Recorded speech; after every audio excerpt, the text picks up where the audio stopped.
A very good morning to all of you. So there is a good news regarding UPSC mains.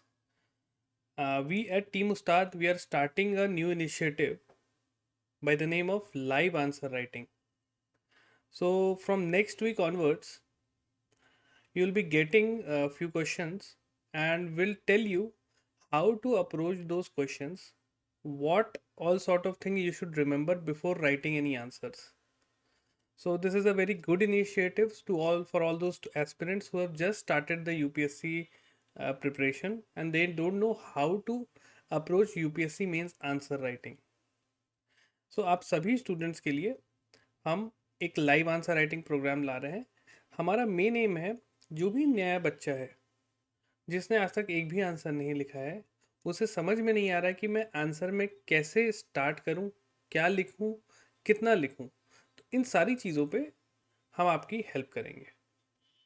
So before starting the live answer writing program, there is this video in which we are going to tell you what all sort of questions are being asked in UPSC mains exam. So UPSC में अगर आपने paper mains का कभी देखा होगा, so there are different types of question. वो types कैसे बन रहे हैं? So types are based on the directives, the directive words. कुछ ना कुछ एक वर्ड दिया रहता है कि किसी क्वेश्चन में आपको किसी चीज़ के बारे में डिस्कस करना है, कभी कोई चीज़ को डिस्क्राइब करना है, कोई वर्ड रहेगा एक्सप्लेन, राइट. तो इस टाइप के डायरेक्टिव वर्ड्स रहते हैं हर क्वेश्चन के बाद. किसी क्वेश्चन में आपको कमेंट लिखा होगा. सो ये जो सेशन है इसमें हम आपको बताएंगे what all the different types of questions are there in UPSC mains exam. So let's start the session. So basically there are three types of questions being asked in UPSC और वो तीन major categories हैं. First one is descriptive type, the second one is comparative analysis type and the third one is critical directive type. तो ये तीन videos आपके साथ हम लेके आएंगे जिसमें आज के सेशन में हम बात करेंगे डिस्क्रिप्टिव टाइप्स जो डायरेक्टिव्स होते हैं किसी क्वेश्चंस में उनके बारे में. सो हर क्वेश्चन कोई ना कोई कीवर्ड अपने साथ लेके आता है और उस कीवर्ड के अकॉर्डिंग ही आपको उस आंसर को अप्रोच करना है. ठीक है, हर कीवर्ड अपने में डिफरेंट होता है. आपको कुछ यूनिक चीज़ें उसमें लिखनी पड़ती हैं, कुछ यूनिक तरीके से आपको लिखना पड़ता है. तो कोई भी आंसर लिखने से पहले हमें उन कीवर्ड्स की अंडरस्टैंडिंग होना बहुत ज़रूरी है. जब तक आप उन डायरेक्टिव वर्ड्स या कीवर्ड्स को नहीं समझेंगे जो यूपीएससी ने पूछा है वो आप नहीं लिख पाओगे. ठीक है, और अगर आपने जो चीज़ यूपीएससी ने पूछा है उसके अकॉर्डिंग आपने आंसर नहीं किया है तो आपको नंबर कम मिलेंगे. ये क्लियर बात है. Alright, so let's see what all different type of descriptive directives are there. So descriptive type में बेसिकली आपसे क्वेश्चन में कभी पूछ लेता है define, second one is describe, third one is elaborate, explain, enumerate and illustrate. तो कभी भी क्वेश्चंस में अगर आपको ये कीवर्ड्स मिल रहे हैं तो आपका अप्रोच क्या होना चाहिए, बिकॉज लगभग ये सिमिलर चीज़ें आपको मेंशन करनी पड़ेंगी. जब भी ये वाले कीवर्ड्स आएंगे किसी क्वेश्चन में तो ऑलमोस्ट सिमिलर चीज़ें लिखनी पड़ती हैं, बट थोड़े थोड़े माइन्यूट डिफरेंसेस हैं और एक एक करके हम उन चीज़ों को देखेंगे. मैं आपको बताऊंगा कि अगर किसी क्वेश्चन में डिफाइन दिया है तो आपको क्या लिखना है, और यूपीएससी में हम कैसे क्वेश्चन पूछे प्रीवियस ईयर डिफाइन से रिलेटेड वो भी मैं आपको शो करूंगा. Alright, so let's start one by one picking each of the directive words. So number one is define. So कभी भी किसी क्वेश्चन में डिफाइन आ रहा है तो आपको क्या करना है. So it simply means writing the definition. आपको डेफिनेशन मेंशन करना है उस पर्टिकुलर चीज़ के बारे में. अगर आपसे साइक्लोन के बारे में पूछ लिया, राइट, या जैसे नीचे क्वेश्चन अगर आपको दिया है define potential GDP and explain it's determinants, तो पोटेंशियल जीडीपी की वर्बेटिम डेफिनेशन क्या है. अगर आप वर्बेटिम एकदम वर्ड टू वर्ड उसको जो स्टैंडर्ड डेफिनेशन है रिप्रोड्यूस कर दिए सो आपको वहां पे नंबर मिलेंगे, राइट। थर्डली, उससे रिलेटेड और भी जितने कीवर्ड्स हैं, फ्रेजेस हैं, जो भी उस पर्टिकुलर डेफिनेशन के लिए एसेंशियल है, वो सारी चीज़ें आपको मेंशन करनी है। Alright, simple, nothing to worry about, just write the exact definition whichever you have wrote. कभी आपने किसी स्टैंडर्ड करंट अफेयर मैगजीन में पढ़ा होगा या किसी बुक में पढ़ा होगा, आप ट्राई करें, उसको नोट डाउन कर दें। और एक चीज़ नोट या ध्यान रखिएगा, जब भी डिफाइन वर्ड है, ये जनरली आपके इंट्रोडक्शन का काम कर देता है। ऑलराइट, किसी भी मेंस के आंसर में आपका जो जनरल स्ट्रक्चर रहता है, आप लोग सभी लोग नोट डाउन कर लें। किसी भी क्वेश्चन में आपको सबसे पहले उस क्वेश्चन को इंट्रोड्यूस कराना है, इंट्रोडक्शन दीजिए। सेकेंडली, आप उसके बॉडी को मेंशन करिए। बॉडी में क्या मेंशन करेंगे? जो भी चीज़ आपसे क्वेश्चन में पूछी गई होगी। और थर्ड है आपका, उसको कंक्लूड करें, राइट। ये 3 मेजर पार्ट्स होते हैं किसी भी मेंस में आज जब आंसर लिखते हैं। जैसे इसी क्वेश्चन में अगर आप देखें, define potential GDP and explain it's determinants, तो आपका इंट्रोडक्शन ये हो गया। उसके डिटर्मिनेंट्स, ये जो बॉडी पार्ट है, देखिए बॉडी पार्ट इसमें 2 आ जाएंगे। पहला बॉडी पार्ट, इसके डिटर्मिनेंट्स जो है उसको आप एक्सप्लेन कर दीजिए। लेट्स से 5 डिटर्मिनेंट्स हैं, राइट, तो पांचों को आप एक्सप्लेन कर दीजिए। फिर आपका सेकेंड बॉडी पार्ट है, what are the factors that have been inhibiting India from realising its potential GDP. तो बॉडी का सेकेंड पार्ट ये है कि कौन से ऐसे फैक्टर्स हैं जो इंडिया को उसके फुल पोटेंशियल को अचीव करने में रोक रहे हैं। तो बॉडी का सेकेंड पार्ट ये हो गया। फिर थर्ड पार्ट जो आपका हो जाएगा वो हो जाएगा कंक्लूजन। तो आप कंक्लूड कैसे करेंगे कि कैसे हम उन जो इनहिबिटिंग फैक्टर्स हैं उनको हटा सकते हैं अपनी पोटेंशियल को अचीव करने के लिए। तो इस क्वेश्चन में अगर देखा जाए तो फर्स्ट पार्ट इज आपका इंट्रोडक्शन पार्ट हो गया। बॉडी 2 पार्ट्स में डिवाइडेड है, ठीक है, एक्सप्लेन इट डिटर्मिनेंट्स और कौन से फैक्टर्स हैं। और थर्ड आपका हो जाएगा जो हिडन है कंक्लूडिंग रिमार्क्स, उसको आपको बताना है। यहाँ पे मैं आपको भी आंसर में क्या क्या लिखना है वो नहीं बताऊंगा, यहाँ बस मैं आपको कीवर्ड्स बता रहा हूँ कि उसके हिसाब से आपको कैसे अप्रोच करना है। That's it. तो डिफाइन है, just define the exact definition, word to word आप मेंशन करिए and move on. Second word is describe. Again इसमें आपको क्या करना है, you must provide a thorough insight in the main characteristic of a topic, और बहुत ही ऑब्जेक्टिव मैनर में। मतलब अगर कोई चीज आपसे पूछा गया कि डिस्क्राइब करो, let's say describe yourself, for example describe yourself, तो आप क्या बताओगे? आप अपनी हाइट बता दोगे, आप अपना वेट बता दोगे, आप अपना कलर बता दोगे। तो एकदम ऑब्जेक्टिवली जितने आपके सब पार्ट्स हैं, सब कंपोनेंट्स हैं, उनको आपने डिस्क्राइब कर दिया, राइट। सो ये हो गया फिजिकल डिस्क्रिप्शन अपने बारे में। फिर आपका एक मेंटल फ्रेमवर्क या जो इमोशनल डिस्क्रिप्शन है वो आप कर सकते हो। तो जो भी सब कंपोनेंट्स हैं, मेन कैरेक्टरिस्टिक्स है जो आपकी, फिजिकल कैरेक्टरिस्टिक, इमोशनल कैरेक्टरिस्टिक, ये आप यहाँ पे मेंशन कर दिए। सो देखते हैं यूपीएससी में जीएस 3 में 2021 में क्वेश्चन पूछा था, describe the major outcomes of the 26th session of the conference of parties to the United Nation framework convention on climate change. आपको बताना है कि जो 26 सेशन कॉन्फ्रेंस ऑफ पार्टीज का हुआ था उसमें क्या क्या आउटकम्स थे, उसको डिस्क्राइब करिए। लेट्स से उसमें आउटकम्स थे कि भाई आपको पोल्यूशन कंट्रोल करना है ना, आपको रिन्यूएबल एनर्जी को बढ़ाना है, ये आपके आउटकम्स है फॉर एग्जांपल। तो इनको थोड़ा एक्सप्लेन कर दीजिए, और है ना, कैसे करना है कंट्रोल, क्या क्या करने के लिए बोला गया, ये आपके अलग अलग कंपोनेंट्स हो गए। Simple, okay. डिफाइन में डेफिनेशन था, डिस्क्राइब में उसके जो सब पार्ट, सब कंपोनेंट है, उसको ब्रेक करके ऑब्जेक्टिव मैनर में आप उसको एक्सप्लेन कर दीजिए। एक्सप्लेन करना जरूरी है, केवल पॉइंटर्स मत मेंशन कर देना, क्योंकि ये सब 15 मार्क और 10 मार्क के क्वेश्चन होते हैं। डिपेंडिंग अपॉन द वर्ड उसको आप ब्रीफली एक्सप्लेन जरूर करिएगा, ठीक है। Now third one is elaborate. आपको कभी भी इलैबोरेट वर्ड कब बोला जाएगा? तो जब भी इलेबोरेट वर्ड है, आपको करना क्या है पहली चीज समझो, you are required to provide a lot of detail and information on that topic या आर्ग्यूमेंट के बारे में.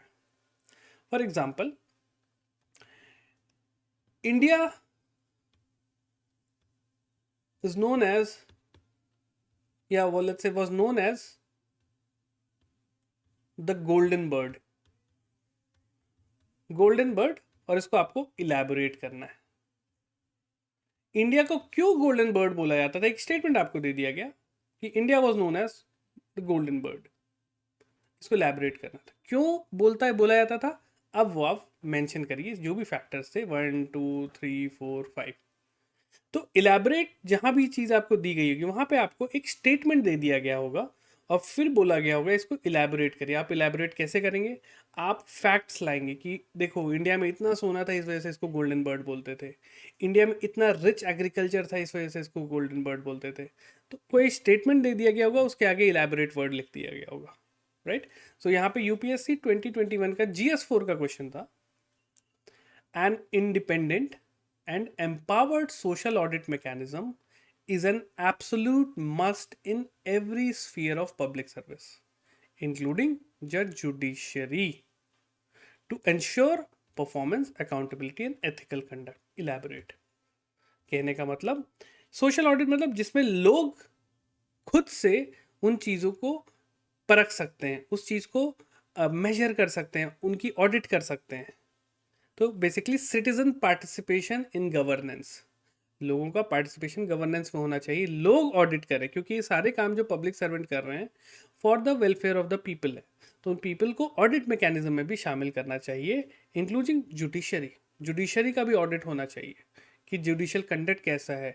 अभी तक ये चलिए अंदर का काफ़ी डिटेल क्वेश्चन है, वो कभी हम और डिस्कस करेंगे, बट इसमें आपको क्या करना है, आपको यहाँ पे इलेबोरेट करना है कि कैसे, अगर पब्लिक लोगों को सोशल ऑडिट करना है, लोगों को सोशल ऑडिट करना है जिससे एक बेहतर परफॉर्मेंस और अकाउंटेबिलिटी आए, तो वो कैसे हो सकती. तो आप कुछ एग्जांपल दीजिए. जैसे आरटीआई एक था लोगों को इन्फॉर्मेशन देने के लिए, राइट. सोशल ऑडिट के लिए कई जगह स्टेट्स में एक्ट्स आ गए हैं, राइट. तो आपको पूरा इसको एक्सप्लेन करना है कैसे कैसे एक एक करके ये चीज़ पॉसिबल हो सकती. इलेबोरेट करिए आप.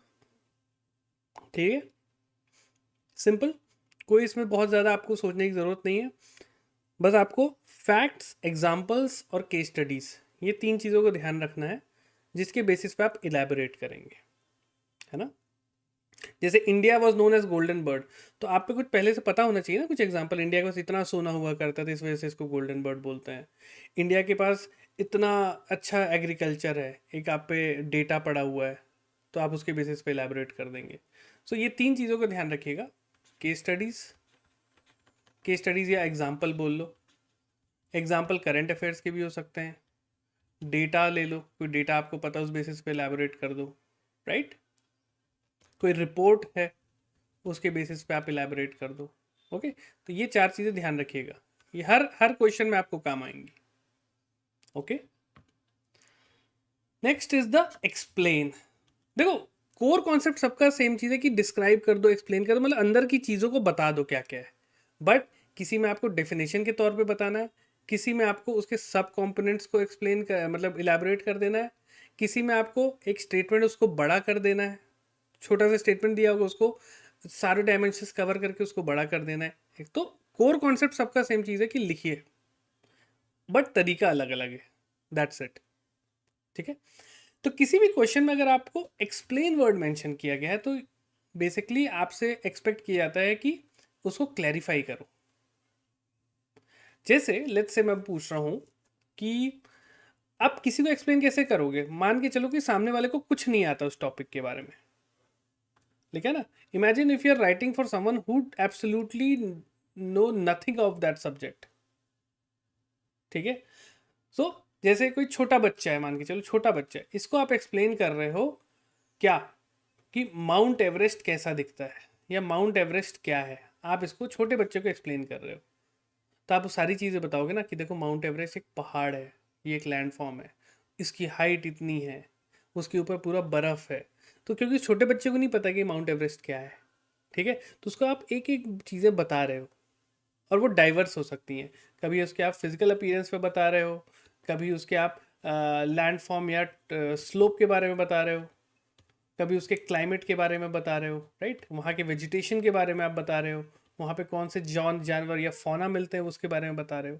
तो ये होता है एक्सप्लेन, मतलब सारी चीज़ों को छोटा छोटा आप एक्सप्लेन कर दीजिए। यूपीएससी 2014 GS1 में क्वेश्चन था, Gandhara sculpture owed as much to the Romans as to Greek, explain करिए।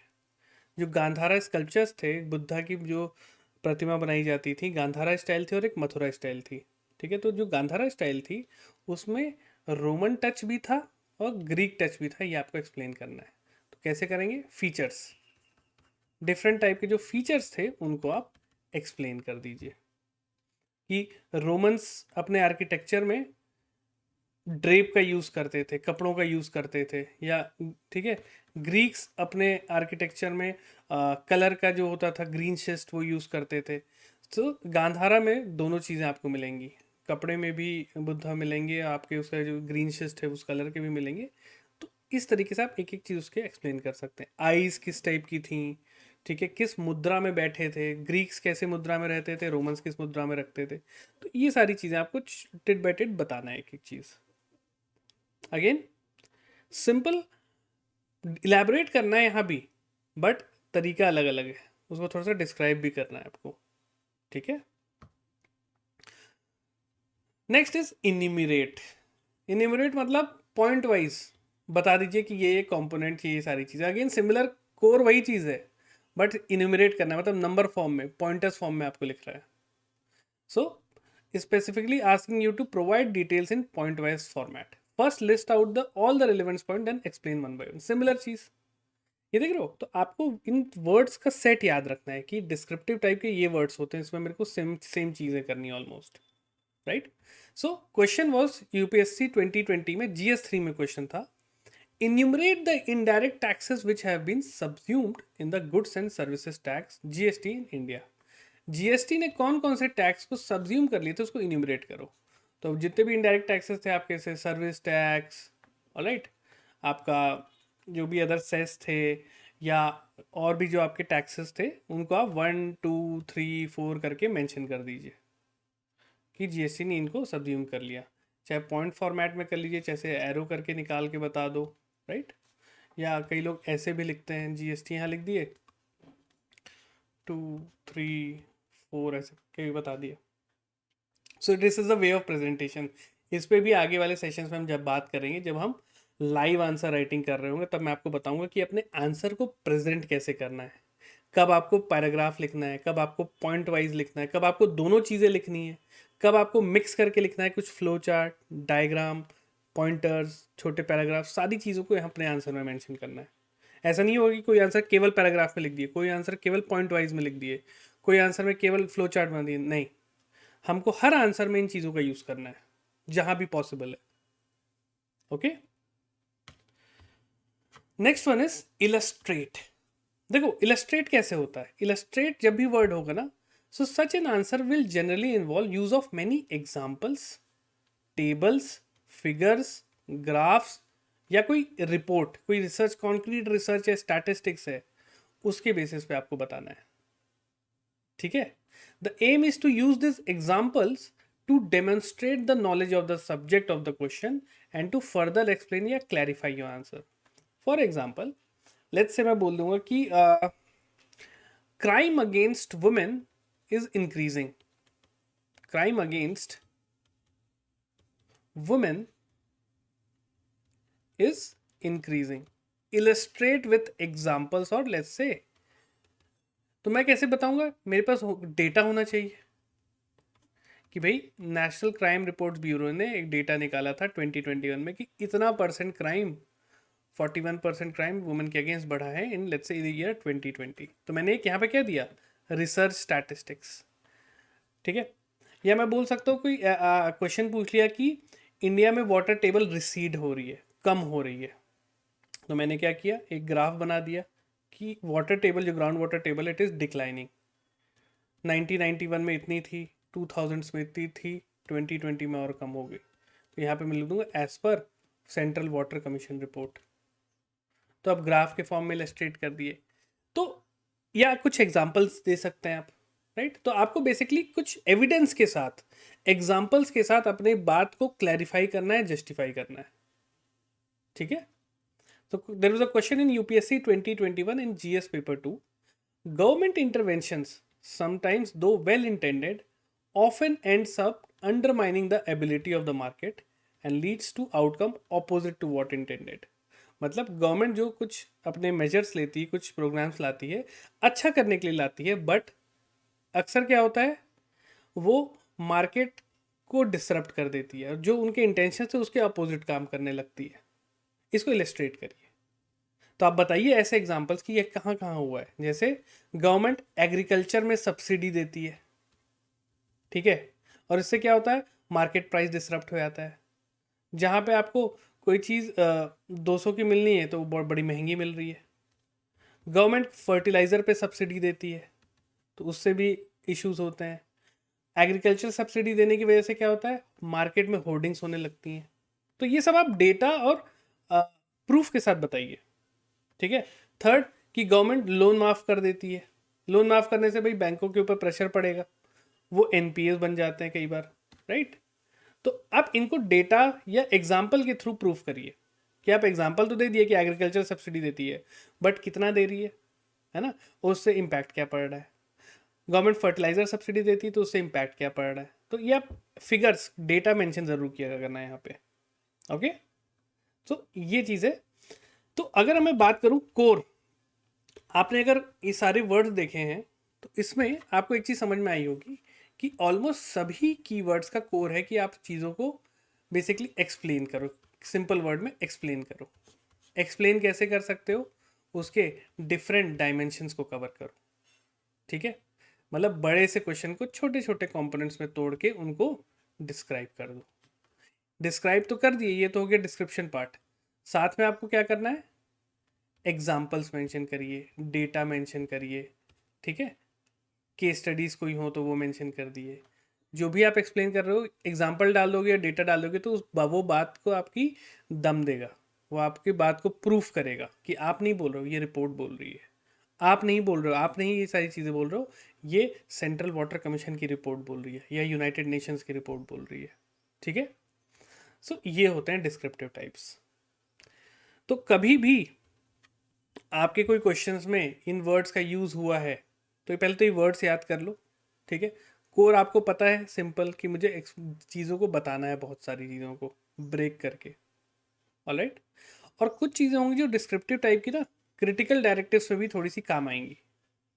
सिमिलर ही अप्रोच रहता है ऑलमोस्ट, थोड़ा सा यहाँ पे डिफरेंट होगा, वो हम जब थर्ड वीडियो देखेंगे तो वहाँ पे मैं आपको क्लैरिफाई करूँगा, बट उसका भी बेस ऑलमोस्ट डिस्क्रिप्टिव टाइप जैसा ही है, ठीक है. तो ये चीज़ें हैं. तो आई होप आपको क्लियर हुई हैं चीज़ें. डिस्क्रिप्टिव टाइप्स जो होते हैं डायरेक्टिव्स, क्वेश्चन में अभी कर कहीं भी मेंशन है, वो ये हैं, इनको याद कर लो, ठीक है. और उसमें आपको चीज़ों को डिफाइन करना है, डिस्क्राइब करना है, एलैबोरेट करना है, ब्रेक इट. हमेशा जो क्वेश्चन है उसको ना सब कंपोनेंट्स में तोड़ दो. ये अप्रोच आपको सीखनी पड़ेगी, ठीक है. और मैं आपको जब आंसर राइटिंग बताऊंगा तो उसमें मैं बताऊंगा कि इन कोई भी बड़े क्वेश्चन को कैसे आप सब कंपोनेंट्स में तोड़ोगे as per the demand of the question, ठीक है. क्वेश्चन में अगर फिजिकल प्रॉपर्टीज की बात कर रही है, आप उसमें केमिकल प्रॉपर्टीज लेके नहीं आ जाओगे. फिजिकल को ही ब्रेक करो.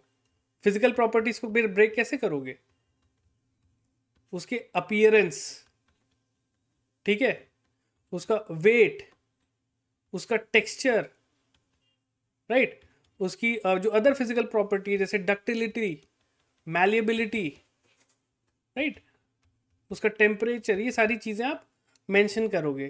तो ये चीज़ों को हमको सिखाऊंगा, मैं आपको सिखाऊंगा कि हमें इन चीज़ों को कैसे ब्रेक करना है इनटू वेरियस सब कंपोनेंट्स, एंड इससे हमारे आंसर को डायमेंशन भी मिल जाएगा और बहुत होलिस्टिकली हम उस आंसर को कवर करेंगे.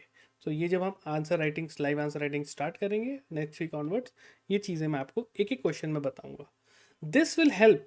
किन किन को हेल्प करेगा ये चीज़, जो भी नया एस्पिरेंट है जिसने आज तक एक आंसर नहीं लिखा है, उसे एक बेस मिलेगा, कॉन्क्रीट फाउंडेशन, कि हमको चलो ठीक है, ये देख के मैं इसी को एटलीस्ट रेप्लिकेट करके देखता हूँ क्या मैं आंसर लिख पा रहा हूँ कि नहीं.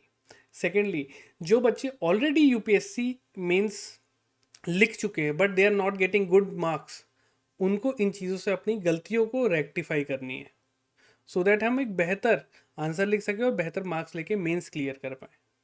क्योंकि बहुत बच्चे प्री तो क्लियर कर लेते हैं, मेंस में रुक जाते हैं बिकॉज राइटिंग प्रैक्टिस नहीं है। अगर लिख भी पा रहे हैं तो एक सही अप्रोच में नहीं लिखते हैं, क्योंकि मेंस में आपको टाइम कंस्टेंट भी रहता है और बहुत बड़ा लंबा एग्जाम है वो।